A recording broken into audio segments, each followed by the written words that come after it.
जब भी पाकिस्तान का मसला आता था तो कश्मीर पर अटक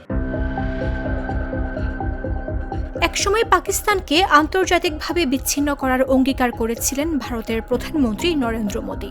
2016 সালে ভারত শাসিত কাশ্মীরে হামলায় 18 ভারতীয় সেনা নিহত হওয়ার পর তিনি বলেছিলেন, ভারত পাকিস্তানকে বিশ্বমঞ্চে একঘরে করতে সফল হয়েছে এবং সেই প্রচেষ্টা আরও জোরদার করা হবে। তবে প্রায় এক দশক পর পরিস্থিতি ভিন্ন চিত্র তুলে ধরছে। পাকিস্তান এখন চীনের ঘনিষ্ঠ কৌশলগত মিত্র। একই সঙ্গে মার্কিন প্রেসিডেন্ট ডোনাল্ড ট্রাম্প প্রশাসনের কাছেও গুরুত্বপূর্ণ অংশীদার হিসেবে পুনরায় গুরুত্ব পেয়েছে। কালার এক্সপার্ট ডার্ক স্যাপ এবং মাইল্ড অন হ্যান্ডস টেকনোলজি সমৃদ্ধ অরিক্স অ্যাডভান্স ডিটারজেন্ট পাউডার আপনার লন্ড্রি এক্সপার্ট। সম্প্রতি পাকিস্তানের প্রধানমন্ত্রী শাহবাজ শরীফ চীন সফর করেছেন, আর সেনাপ্রধান আসিম মনির ও শরীফ দুইজনই গত এক বছরে হোয়াইট হাউসে ট্রাম্পের সঙ্গে বৈঠক করেছেন। বিশ্লেষকদের মতে পাকিস্তান দক্ষ কূটনীতি ও পরিবর্তিত ভূরাজনৈতিক বাস্তবতাকে কাজে লাগিয়ে আবারও আন্তর্জাতিক অঙ্গনে গুরুত্বপূর্ণ অবস্থান তৈরি করতে সক্ষম হয়েছে। অন্যদিকে ভারতের কিছু কৌশলগত পদক্ষেপ প্রত্যাশিত ফল দেয়নি। 2025 সালের মে মাসে ভারত ও পাকিস্তানের মধ্যে 4 দিনের তীব্র সংঘর্ষের পর ট্রাম্প ঘোষণা করেন যে যুক্তরাষ্ট্রের মধ্যস্থতায় দুই দেশ যুদ্ধবিরতিতে সম্মত হয়েছে।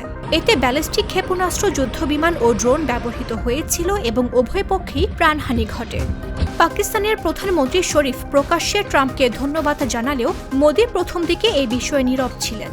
পরে তিনি ট্রাম্পকে জানান, যুদ্ধবিরতি যুক্তরাষ্ট্রের মধ্যস্থতায় নয়, বরং দুই দেশের সরাসরি আলোচনার ফল। কিন্তু ট্রাম্প পরবর্তীতে বহুবার দাবি করেন যে তিনি ভারত পাকিস্তান যুদ্ধবিরতি নিশ্চিত করেছেন এবং সম্ভাব্য একটি পারমাণবিক সংঘাত ঠেকিয়েছেন।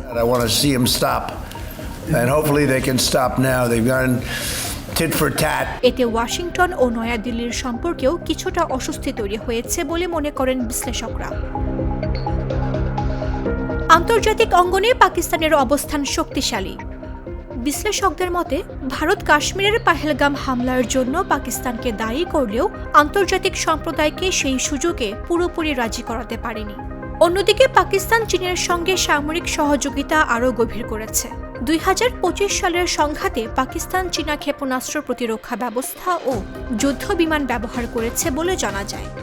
চীনের প্রেসিডেন্ট শি জিনপিং সম্প্রতি পাকিস্তানের সঙ্গে বেইজিংয়ের অটুট সম্পর্কের প্রশংসা করেছেন। এছাড়া সৌদি আরব সহ উপসাগরীয় দেশগুলোর সঙ্গে পাকিস্তানের নিরাপত্তা সহযোগিতাও বেড়েছে। পাকিস্তান বর্তমানে যুক্তরাষ্ট্র ও ইরানের মধ্যকার যোগাযোগেও গুরুত্বপূর্ণ মধ্যস্থতাকারীর ভূমিকা পালন করছে। এদিকে বাংলাদেশের সাবেক প্রধানমন্ত্রী শেখ হাসিনা ক্ষমতাচ্যুত হওয়ার পর ইসলামাবাদ ও ঢাকার সম্পর্কও উষ্ণ হয়েছে বলে প্রতিবেদনে উল্লেখ করা হয়েছে। কাশ্মীরি মূল অমীমাংসিত ইস্যু। বিশ্লেষকদের মতে ভারত পাকিস্তান উত্তেজনার কেন্দ্রবিন্দু এখনও কাশ্মীর। বিশ্বের সবচেয়ে সামরিকীকৃত অঞ্চলগুলোর একটি কাশ্মীরে কয়েক দশকের সংঘাতে 60,000-এরও বেশি মানুষ নিহত হয়েছেন। 2019 সালে মোদী সরকার কাশ্মীরের বিশেষ সাংবিধানিক মর্যাদা বাতিল করে অঞ্চলটিকে সরাসরি কেন্দ্রীয় সরকারের নিয়ন্ত্রণে আনে। মানবাধিকার সংগঠনগুলো দীর্ঘদিন ধরে সেখানে অধিকার লঙ্ঘনের অভিযোগ তুলে আসছে।